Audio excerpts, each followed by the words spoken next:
Hi everyone, I am Adam from Trade with Precision. We're going to have a look at different asset classes. We're going to be looking at currencies, commodities, and the indices. We're going to start off with the dollar index here, which is currently still stuck within a range. It's been close to a year, if not a year by now. And we can see that there's been a strong rejection of that $100 level. Price is currently heading back into the middle. So if you move across and have a look at euro dollar on that same time frame, you'll notice that it is currently also operating within a range and heading up towards the top of the range. So this coming week, aside from some small pullbacks, I'm expecting this to attempt to continue to the upside. So shorter term, I'm expecting a weaker dollar. Dollar yen as well, also predominantly the pressure is to move to the upside here, but just keeping in mind, please, I've said it before, I'll say it again, this 160 level is a very significant historic level, and expect more volatility as price approaches this key level.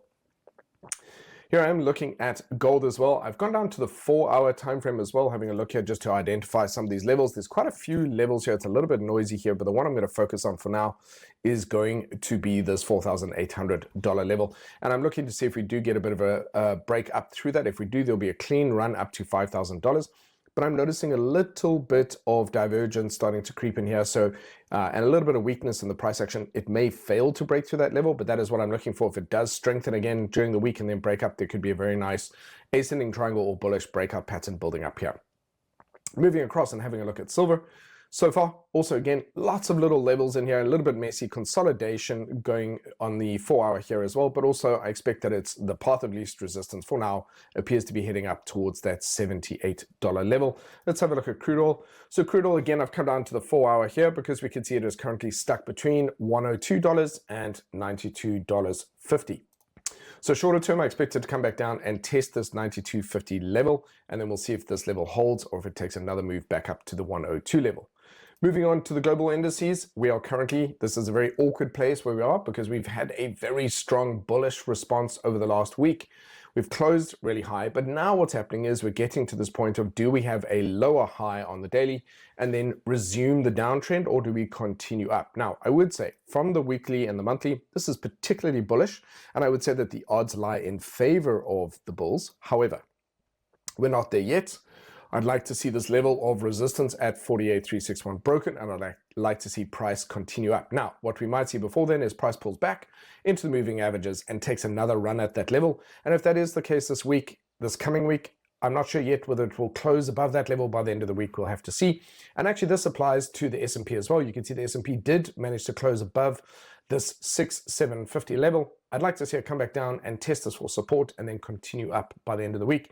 If it falls back down, if we see most of the markets end up closing much lower this coming week, that implies that we might actually be at the beginning of a longer term downtrend. You can see here with the NASDAQ again, it's actually moved right up to a significant resistance level. And again, I wouldn't be surprised to see a bit of a pullback here and then an attempt at a continuation. So that's really what I'm looking for with the indices this week. Even here with the Russell 2000, I'd love to see a bit of a pullback into this area of resistance at 2550 and see it hold as support and see it continue up. If it falls back down, again, as I said, then all of a sudden a longer term downtrend is back on the table. Excuse my way of phrasing that.